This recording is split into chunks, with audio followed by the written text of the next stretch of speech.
Today, I'm going to share with you exactly how week one of my 12-week personal transformation has gone. I'm going to share with you what has worked, what hasn't worked, and what I've learned along the way, and how I'm readjusting for future weeks. To those new to the channel, welcome and thanks for being here. My name's Genny Tonin, and I'm a holistic nutritionist, and I work with women who are like me, women 40 and beyond, who are looking for realistic, practical, sustainable ways to drop excess weight and look better on the inside while look better on the outside while also feeling better on the inside. So if you haven't watched my previous couple of videos that I've put out on this channel, talking about this 12-week transformation that I'm undertaking, be sure to go back and watch them now. I've created a playlist so you can binge watch all the episodes. But at the end of the week, each week, one of the things that I'm going to do is let you know how my previous week has gone and tell you about how it's working out in the real world as a woman who has life and family and work and kids and a dog and housework and laundry and groceries and cooking and cleaning and all of the other things that are required of me, how it's working for someone like me when I'm incorporating more self-care strategies. As I've talked about a bit in my previous few videos, the last several months have been a lot for me. I have an aging mother-in-law that probably has to come stay in our home in the very near future. I have 3 kids and a husband and work and all kinds of things, big projects at work and all kinds of things that are happening for me on a personal level. And like a lot of us, my self-care, my routines and habits when it comes to exercise and healthy eating and all the things that I know to be so incredibly important and effective for not only women in midlife, but for healthy aging in general, well, they've sort of fallen to the wayside. And I have decided that this is a great opportunity for me to not only start really ramping up on that self-care strategy, but to also illustrate to you, those of you that are feeling stretched thin, what it looks like in the real world, not in some bullshit Instagram influencers ideal scenario where they're only talking about all the wonderful things in their life, but I want this to be really real and authentic, where you can see how this translates for us real women that are doing all of the things and still want to care for ourselves. So enough about that. Let's talk about the past week. So one of the things that I reintroduced this past week is ramping up my fitness routine again. So there's certain things that did not fall to the wayside for me. So every day I do lots and lots of walking. I have a dog that loves to walk and can't get walked enough. So every morning I already do a 1-hour walk with him. And usually there's a couple of other walks later in the day that are divided between my husband and I. But I've upped my daily step count average. I'm aiming for 15,000 steps a day, which over the course of the winter, it tends to dwindle for me because I'm not motivated to get outside when it's cold. And we had a real winter here with lots of snow and lots of ice, and it's really cold. And now that spring's slowly coming around, because Mother Nature has not been wanting to make springtime temperatures a thing for me, a thing where I'm at, but one of the things is upping my step count. So making it a priority that not only do I do that walk early in the morning, but I'm doing the little things that increase my steps. So I haven't hit that 15,000 step goal every day. So far in the week, there's been a couple of days I missed it, and that's just life. My mentality is always, we're going for progress, not perfection. And I know that no matter how well laid out my plans are and how dedicated I am to this. Sometimes between kids and family and work and all the things that life has in store, sometimes those plans are just going to fall apart.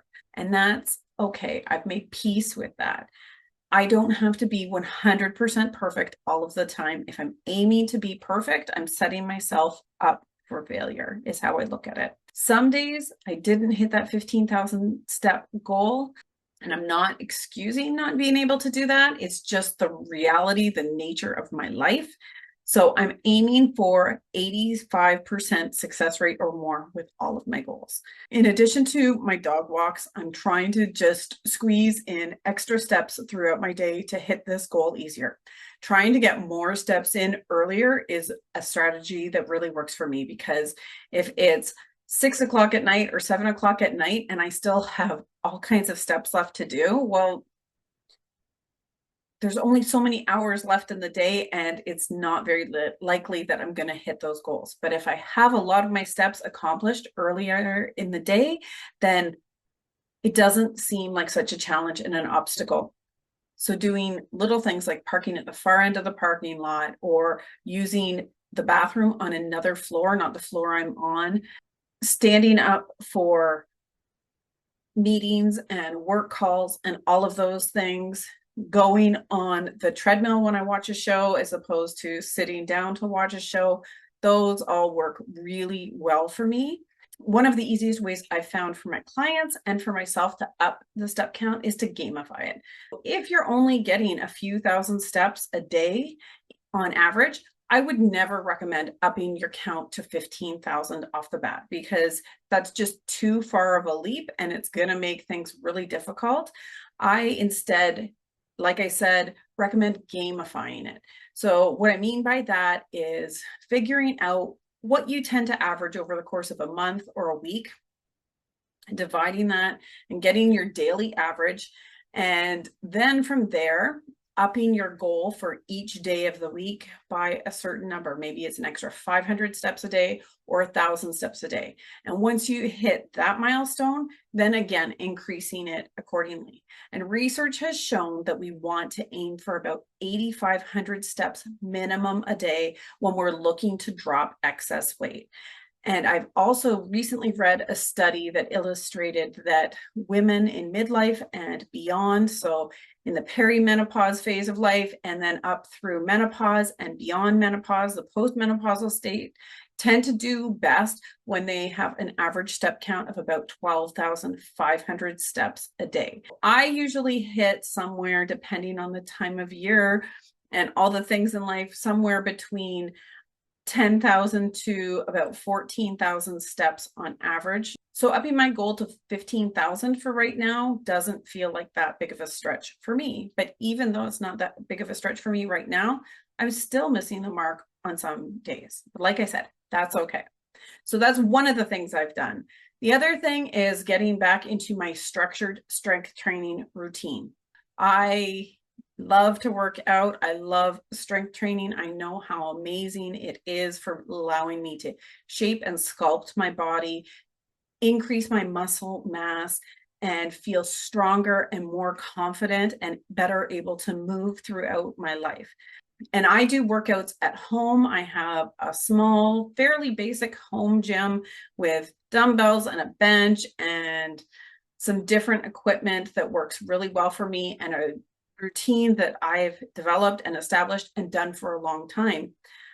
But like I said, I've fallen off the wagon with that in the busyness of the last several months of my life. So I've got back into that routine where I'm aiming to do strength training a minimum of 3 times a week.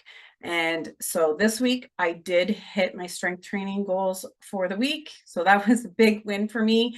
Now I have learned how to make my workouts really efficient and yet really effective. And I don't mess around. I don't give myself a lot of rest breaks or anything like that, because I'm trying to do this as effectively as possible in the smallest amount of time possible. So those 3 strength training routines, they take about 30 to 40 minutes on average each session. And already this week, it feels like my muscles are reinvigorated. They're feeling fuller. And I know that in a week, I'm not putting on that much muscle mass or anything like that, but it's felt incredible just to get back into that routine. So I'm really happy about that. As for diet, that's something that I'm really diligent about, as it, in the first place, being a holistic nutritionist, it's just part of who I am. And I don't stray too far from my ideals, even at a more indulgent time of year or when on vacation or holidays or whatever like that. But in these last few months, I've definitely eased up a bit on how I've approached my eating. So this week, the focus really got back to making sure I'm hitting my protein goals as the first and foremost goal. So I always advocate for 1 gram of protein per ideal pound of body weight daily. And that's how I feel best. And that works really well for me metabolically. That's also a target that seems to work really well for my clients that follow it. Getting those protein goals, not only does it help you increase muscle mass and reduce body fat, but it also helps you to feel really full. So hunger is not an issue for me. The majority of my protein is coming from animal sourced protein because that's what is absorbed best by the body. The body is able to efficiently take that in and use it accordingly, whereas plant protein, it has to take some steps in order to convert that to a usable form. And in addition to that, plant protein tends to be much higher in carbohydrates. And personally, me as a woman that has dealt with PCOS and different hormonal conditions, higher carbohydrate diets do not work well for me. My body responds really well to reducing the carbohydrate load in my diet. The vast majority of my carbohydrates are coming from low carbohydrate vegetables, so things like green beans, avocado, well, that's technically a fruit, but zucchini and different greens, spinach, arugula being my absolute favorite, broccoli, cauliflower, Brussels sprouts, asparagus, mushrooms are all big parts of my grocery shopping every week. And that's the main source of carbohydrates these days, as well as the lower sugar fruits. So that's technically an avocado is a fruit, olives, and berries, especially wild blueberries. I get frozen. I get a big giant bag of those at Costco, and they are so nutrient dense and so wonderful for you in so many ways. And in addition to that, I eat lots of fermented food. So I eat sauerkraut and kosher pickles, and I actually even make a homemade yogurt that's been amazing for my health and wellness, and it's helped so many different people in my life improve their health and wellness. Maybe I'll make a video about that one day. If you're curious about that yogurt, let me know in the comments below. But if you're not interested in that, that's okay. You can have Greek yogurt, which is one of my favorites. You can have kefir, water kefir, or dairy kefir. Just make sure it's unsweetened if you're going for that yogurt or kefir variety. Even a little bit of low sugar kombucha can be a great source of fermented food. And this is going to help with digestion. It's going to help with your body's microbiome, which affects in a positive way not only your digestion, but there's a link with that, and your brain health and your heart health. It can positively influence your mood and so much more. So I'm making sure to get a good quantity of fermented food every day in my diet, and that's working for me. With all of these things, I've noticed that my skin's feeling a bit brighter already. Definitely my energy is through the roof compared to how I was feeling the last few months. But my workouts, well, the truth is that I have to do those later in the day, later than I'd want to, after I'm done work, after I've given the dog the afternoon walk, and I'm trying to squeeze in my workout before I make dinner. And what that's doing is it's doing a couple of things that aren't working so great for me, because it's pushing my dinner later. So I'm going to bed with a fuller stomach, and Also, the later workouts in the day, for me, they're really energizing. So these two things have made me not sleep as well. And despite that, like I said, my energy is up and I'm feeling really good, but I'm not resting as well. So if you're incorporating a workout routine into your schedule, be aware that for some of us, working out later in the day can have an energizing effect that causes you to not sleep as well. I track my sleep at night on my watch, and definitely my sleep quality has gone down, and sleep is so important to me. And as well, because I'm eating dinner a little later than I'd like to, I'm going to bed with a fuller stomach. I'm going to bed when I'm still digesting to a degree. And that definitely is not optimal for sleep either. So these are things that I have to tweak and figure out how to make work better in my life, because I don't want to sacrifice my sleep for these things, because like I said, sleep is so important, and we will definitely be talking more about that and how to optimize your sleep in an upcoming video. But that is something that I'm figuring out right now, and that's okay, because I knew that this 12-week process wasn't going to be straightforward. It wasn't going to be absolutely perfect off the bat. There's always going to be figuring it out on paper and then seeing how it really works in real life and adjusting accordingly. And I talked about that in my last video, where I talked about brain blocks that can interfere with our success, and that perfection mentality, well, that can stop us from getting the results we want, because if we're trying to get it perfect before we ever implement it, it just doesn't happen. So I don't have all of that figured out, and that's okay. This has also been a busy week. It's been my wedding anniversary. We've had some vehicle sales and purchases in our home. So there's been a lot of paperwork and extra things going on with that. Like I said, my mother-in-law's needing some extra support, so that's taken my husband away from the home more often, helping her, which has left me taking care of more household responsibilities. So we're all feeling a little spread a little thinner than usual. And you know, that's just part of the way things are at this place in my life, and I'm doing the best I can. So I have found that in order to try to hit my goals, the best thing for me to do is to create a little checklist. Now, you can do a checklist online, you can do one on your phone. There's apps for them. My favorite one that I use quite frequently is called Habit Now, and the free version is amazing. I haven't used the paid version, but you can set up goals. You can determine how long you want to do them. You can determine if it's a weekly or a daily thing. It can give you a reminder.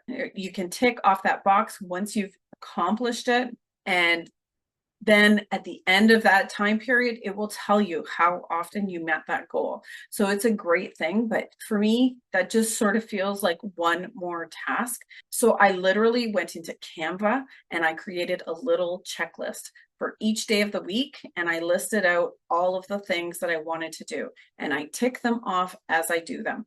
And I haven't hit any of the goals 100% in my first week, but again, this is about progress, not perfection.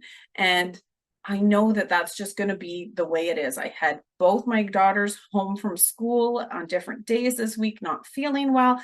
I mean, there's just a lot of things that are going to interrupt even the most perfect plans, but I'm not letting that stop me. And I know that as long as I keep on focusing on that goal, my 12-week goal of being really dedicated to all of these things that I want to do, despite the inevitable obstacles that I'm going to encounter, well, at the end of those 12 weeks, if I haven't let myself throw in the towel and quit on myself, then I'm definitely going to experience a degree of progress. The question is, how much progress am I going to see at the end of these 12 weeks?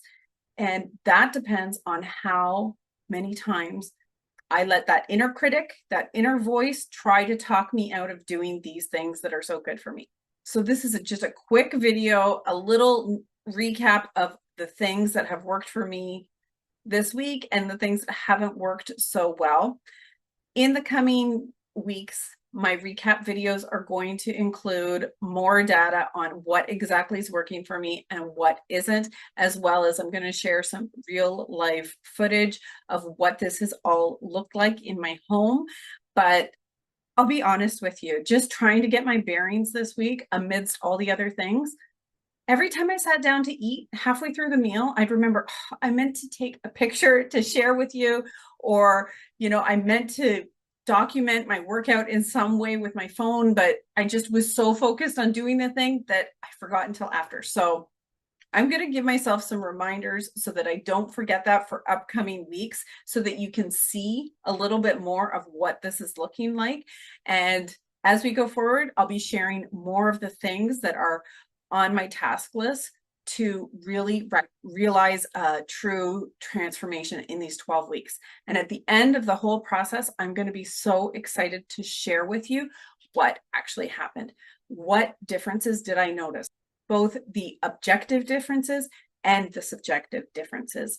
So stay tuned. Remember, hit that notification bell and be sure to subscribe to this channel so that you get all the updates on this real life transformation for a woman in her midlife. And I will see you in the next video.